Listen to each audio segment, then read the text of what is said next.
Welcome. I'm Jim Falk. Tariffs, that's the word that President Trump describes as the most beautiful word in the dictionary, and that's our focus today. Unquestionably, the president's stance on tariffs is a key component of the administration's overall economic and trade strategy, one which most likely will affect our pocketbook. And it's a story being written as U.S. companies, consumers, as well as foreign countries react to these evolving policies. While tariffs have been around for a long time, they are today reaching a new level, either applied, threatened against not just our foes, but often our closest allies and major trading partners. Economists are sharply divided on their effectiveness and ability to incentivize domestic manufacturing, reduce the trade deficit, or possibly generate income that could be applied to reduce other taxes, such as the income tax, as well as protect our strategic national interest. Others use them to be inflationary and potentially exposing U.S. consumers and companies to retaliations from countries that are being targeted. Now, following our mission here at Perspectives Matter to bring to you different perspectives, let's introduce our two experts. Donald Boudreaux is a professor of economics at George Mason University. He's also a senior fellow at George Mason's Mercatus Center, a research center with a focus on economic markets. Dr. Boudreaux's key research interests are international freedom and trade. Jeff Ferry is the chief economist emeritus at the Coalition for a Prosperous America. That's a nonprofit that represents exclusively domestic producers. Gentlemen, great to have you both with us. Thanks so much for taking time. I always like to start sometimes with definitions. All of us are seeing the word tariff in the front page almost every day. But let me go with you first, Don. What is a tariff? Is it nothing but just a different word for tax? It's a tax on domestic buyers' purchases of foreign-made goods, purchases of imports. And so the importers, the idea of a protective tariff is to discourage the importation of imports in order to enlarge domestic producers who compete with imports. Do you see it any differently, Jeff? I think that's a very good starting point. Okay. So who benefits the most? And I guess it'd be helpful to use a hypothetical example. Let's just say a tariff against goods from China at 25%. Sort of tell our audience who benefits and who's hurt. Don? Well, American buyers are hurt, first of all, because they're now paying higher prices for goods that they chose to spend their income on when the prices were lower. So they have a reduced access to those goods and they're paying higher prices for those goods. These buyers, by the way, are not just final consumers. They are also input users, American producers who use the imports as inputs in the production that they perform here on America's shores. The people who benefit, of course, are the domestic producers who directly compete with the imports that are now restricted from entering by the tariffs. It's pretty straightforward, actually. But they have to be able to replace or be able to build up their manufacturing capacity. Protected producers, yes, they do. And when they do that, they draw resources away from other industries in the United States that are not protected by the tariffs. And so you have some producers who benefit, you have other producers in the country who are harmed. So isn't that what happened? Maybe I'm jumping ahead, but isn't that what happened with the steel industry? Because the steel industry was protected, but lots of industries were harmed and people lost jobs. There's a multiple number of workers who in America who work in industries that use steel and aluminum. Aluminum was also tariffed compared to the number of workers in America who were producing steel and aluminum. So the workers in those industries that use steel and aluminum as inputs, of course, they suffered because their employers of producing went up as a result of the tariffs. And so their outputs went down, and that put downward pressure on both the employment and the wage rates in those industries. Jeff, how do you see this? Because I know you've written quite a bit about the steel industry.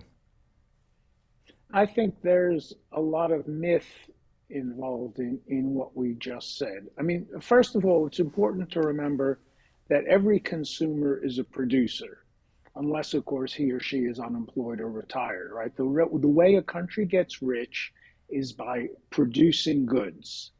And when for the last 45 years, we have imported um, billions of dollars more than we have exported. In other words, the only way we've paid for all these goods is by running up debt with foreign creditors, like people like the Chinese Central Bank or the Norwegian Investment Fund are lending Americans money so we can continue to consume goods. And meanwhile, we have run down our productive industries. Our manufacturing production has fallen in 16 out of 19 manufacturing sectors, and I'm particularly thinking about crucial manufacturing goods like automobiles, where we once produced all the automobiles we consume. Today, we produce only about 60% of the automobiles we consume. So the question is, how do we rebuild production and get back onto the sort of prosperity curves that this country enjoyed in the golden years between 1870 and 1973? I use 1973 because that's the year in which the weekly wage for the average male production worker peaked. We're actually getting close to that peak again, and it's now, 50 years later. So the reason for those depressed wages of the lower half of the population is the shrinking of the manufacturing sector. And the way we can rebuild that manufacturing sector is partly through tariffs. There are multiple things we need to do, but tariffs play a central role, and Donald Trump's actually right when he says that tariffs are a very valuable tool for America. And that's for two reasons. One, because economically they will build, three. One, because economically they can enable us to rebuild the manufacturing sector. Secondly, since we have this huge deficit and the rest of the world needs to sell us the $3 trillion of imports we buy, they're a powerful negotiating tool. And third, tariffs can bring very significant revenue, hundreds of billions of dollars, to the Treasury, which will enable the Treasury or the federal government to cut taxes and put more money back in consumers' pockets. And a part of that money is actually paid by the foreign exporters as the price to get into our market. I agree and hear part of what you're saying, and it seems that way with some of the highly skilled industries. But U.S. manufacturing has decreased so much, as you point out, but part of it is because of the labor cost, especially in some of the lower skilled textiles, some of the medical supplies that are used. And aren't we better off, Don, by just having let the market dictate this? It's not the case that manufacturing has declined. From 1947, the end of World War II, through 2015, manufacturing share of U.S. GDP held relatively steady at around 11.5%, 11.5, 12%. Since 2015, it's fallen a bit. It's now about 10.5%.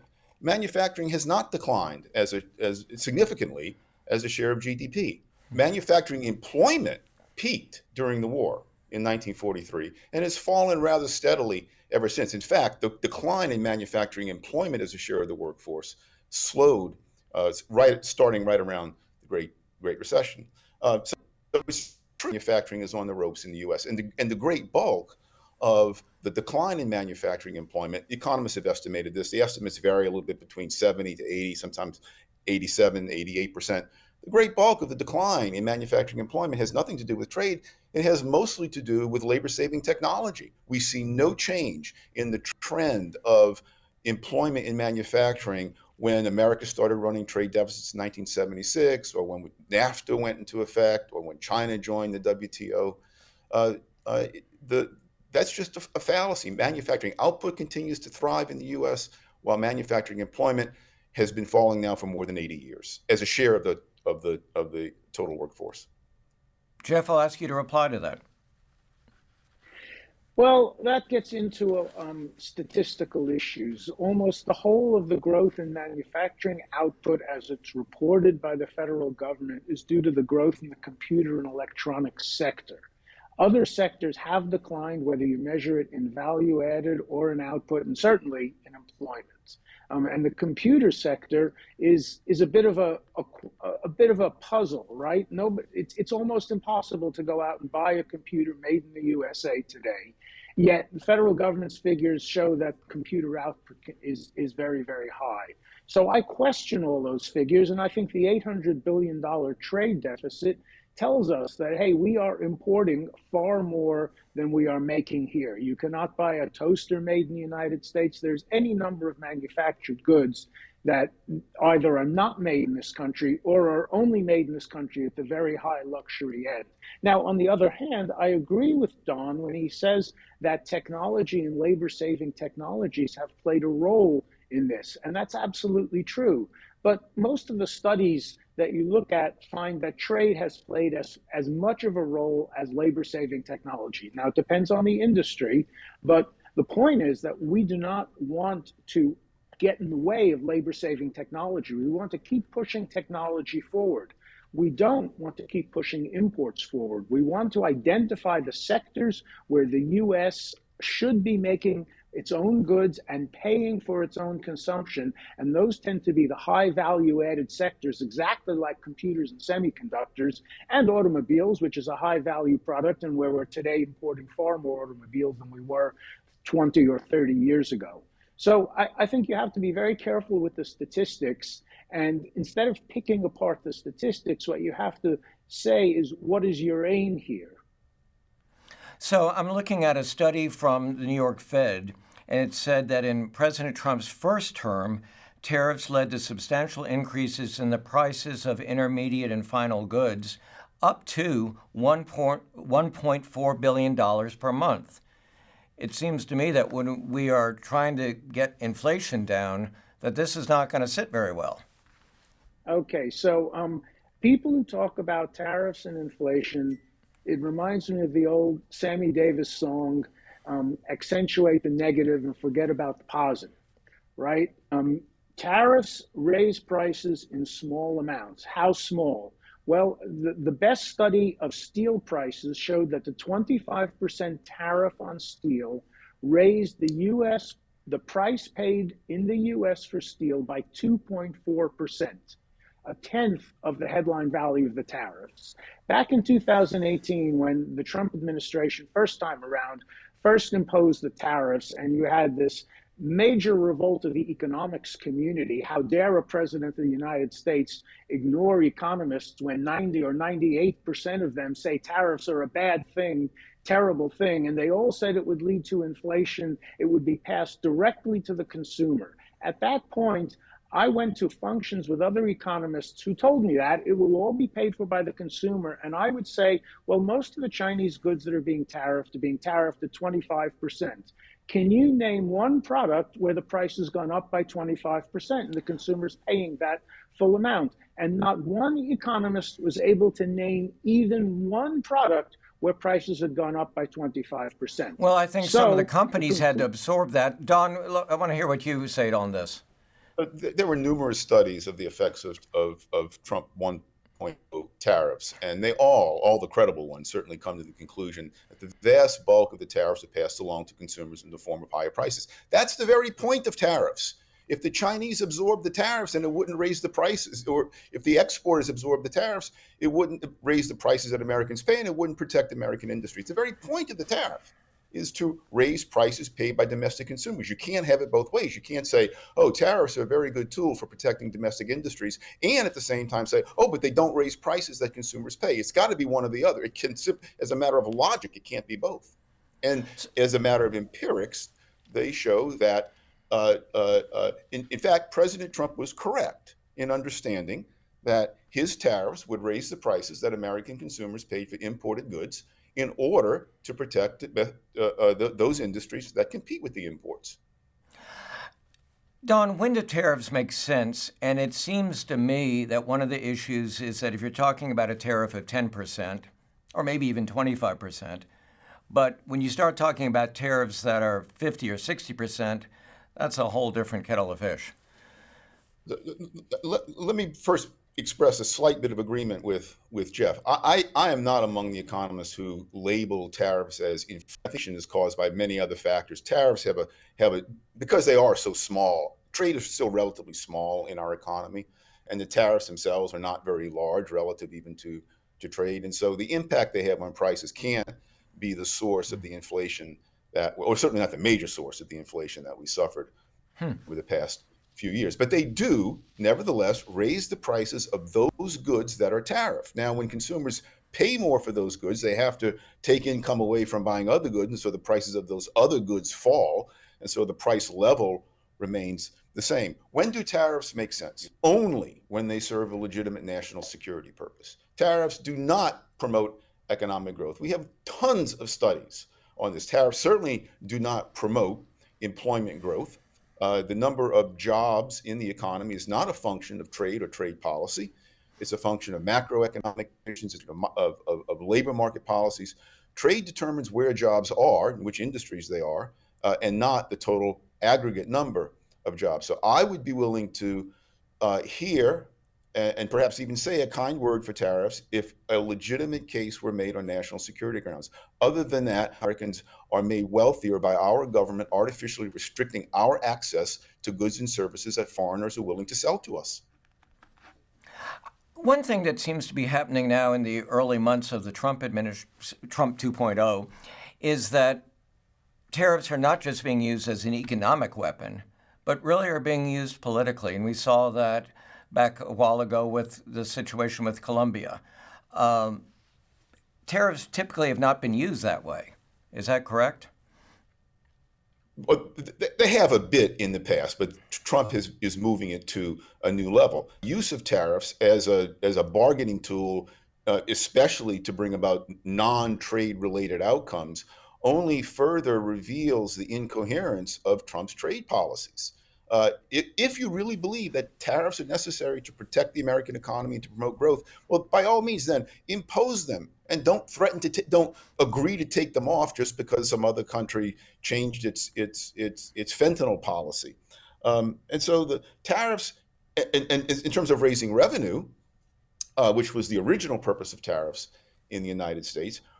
Tariffs don't raise revenue on imports that don't come into the country by a tariff is an import on which no tariffs are paid, on which no revenue is taken in. So someone in the Trump administration has to make up their mind whether they think tariffs are a source of revenue chiefly, whether they are a source of protection chiefly, or whether they are this tool that the president uses haphazardly, it seems to me, in order to get other countries to do this and that, other to change their policies in whatever ways he thinks those policies ought to be changed. Jeff, should we not be worried to some degree about retaliation from some of these countries that have been targeted? I think there will be retaliation. I think in answer to Don's point, I mean, I agree with Don that the main uses of tariffs should be, number one, protection, but rather than calling it protection, I would call it industrial stimulus of the industries that we need to see grow in this country for both economic and national security reasons. And number two, for revenue, because I think we will see tariffs levied and maintained throughout the Trump administration at double-digit rates, and I think that will bring in hundreds of billions of dollars. As far as a negotiating tool goes, as an economist, that's not my natural territory to see that to and froing. But, Donald Trump has a point he doesn't say it the way I'm about to say it, but the world economic trading system is fundamentally in disequilibrium when you have one country, the United States, running huge trade deficits for 45 consecutive years with no sign that that's going to reverse itself and tend back to zero, which is what conventional economists, free market economists should want to see happen, and another country, China, running trillion-dollar trade surpluses, and rather than that tending back to zero, that's tending to grow. So we're stuck with these huge trade deficits. I would rather see the entire world trading system reorganized in such a way that countries really do eliminate their trade deficits and trade surpluses, except in particular circumstances. So that's one part of the story. But I want to go back to the fundamental point is that tariffs only cause inflation to the extent that the market is monopolized by imports. In other words, if we import 20% or 30% of the cars we purchase and we put a significant tariff on those imported cars, it could be 25% on vehicles from Mexico. It's already 100% on EVs from China, which was passed by the Biden administration. If we put those tariffs on, those imports rise in price. But what happens here is that domestic production rises by a very tiny fraction of that tariff level. And domestic production, the volume increases and it attracts more people into the industry. And as Don said, the total employment in the country won't change. I'm very happy with 160 million people employed. Well, I think it will edge up as the participation rate goes up. Well, but you'll see a move to better jobs and higher pay and more equality in this country. let me bring our free market economist from the Mercatus Center back into this. How serious is it to have this trade deficit? I mean, we've been living with it for a heck of a long time. Not at all. America has run annual trade deficits since 1976. And Jeff is right. There's no end in sight. Trade deficit is another name for a capital surplus. If foreigners want to invest in America, they can't spend their dollars buying American exports. So they instead invest in America. Some of that is debt. Not all of it is debt. When IKEA, a company in the Netherlands, builds a store in New Jersey, Americans don't go into debt because of that. Capital is created. The capital stock in America rises. So the very fact that America has continued for half a century now, it's more than 45 years, going on 50 years, for half a century, that America continues to attract global capital from around the world. And by the way, all that time, the real net worth of American businesses has gone up. The real net worth of median American households has gone up. So wealth is not being drained from us. I celebrate the fact that foreigners want to invest in America. That is a sign both that our economy is performing well, at least compared to other countries, and that investment helps us. It brings capital to our shores. Capital raises worker productivity. When worker productivity goes up, wages go up. The statistics I look at show that real wages for production and non-supervisory workers, ordinary workers, is today at an all-time high, substantially so. And with the threat of tariffs, doesn't that encourage other countries, namely China, to find other markets? Yes, yeah. Both retaliation and diversion are very real consequences of protective tariffs. So one of the things I'd like to get a handle on while we have both of you with your wisdom is an argument that you often hear against tariffs is what the 1930 Smoot-Hawley Tariff Act, which people say helped make the Great Depression even worse. Are those what we're living with now? Is it in any way comparable? I mean, how much of a threat, in your view, Don, are these tariffs to our overall economy? I think they're a big threat to the overall economy. How to compare them with Smoot-Hawley, I'm not exactly sure. Smoot-Hawley didn't cause the Great Depression. Smoot-Hawley made it a bit worse. The roots of the Great Depression lie elsewhere, but Smoot-Hawley did create trade retaliation, and that it did have some measurable negative impact on the American economy. It still remains to be seen just how far President Trump is going to go in imposing his tariffs, how widely and how long they will remain in place. Because in many cases, of course, he says he'll remove them if other countries do his biddings. What history has in store, what the future has in store for these current tariffs that are being And of threatened. course, back in 1930, the economy was not globalized the way it is now. I would just like to comment on what Don said about Smoot-Hawley and the 1930s. I completely agree with him that it was a very, very minor factor in the Great Depression. The Great Depression was caused by huge capital flows into the U.S. stock market here in the U.S. and huge loans to Germany from the U.S. and the U.K. and elsewhere back in the 1920s, which then reversed themselves with disastrous consequences. Trade was a very minor factor. The major factor were these huge capital flows. And if we want to fix those problems, we need to fix those capital flows. And that's one of the reasons why I mentioned reorganizing the world trading system, because we do have too much capital flowing around, and it is sort of forcing us to dance to the tune of the international capital. It doesn't help the US worker for billions of dollars to flow into the US and get used to buy stock in companies like Microsoft and Nvidia. I'm great fans of those companies, but they turn around and spend all that money buying computers made in China, and the US worker is left behind. One thing that's so interesting about this is it doesn't seem to be really a partisan issue. There seems to be different viewpoints on both sides of the aisle. Again, Don, Jeff, thank you so much for being with us today. Really appreciate it. You've given us a lot to think about. And really, both of today's experts have laid out very strong arguments, I think you'll agree, for and against tariffs. Whether what is truly a tax will accomplish the desired outcome, we're just going to have to wait and see. Success or failure is also dependent on how other countries are going to react. Will they retaliate? And if so, to what degree? Equally important, will U.S. companies make the investment to build manufacturing lost during the peak of globalization? And we can't ignore consumers, who likely will demand a change if they see a decrease in their purchasing power due to increased inflation. In short, many moving pieces in a game where we don't hold all the cards. Thank you for spending part of your day with us, where we talk about things that matter with people who care.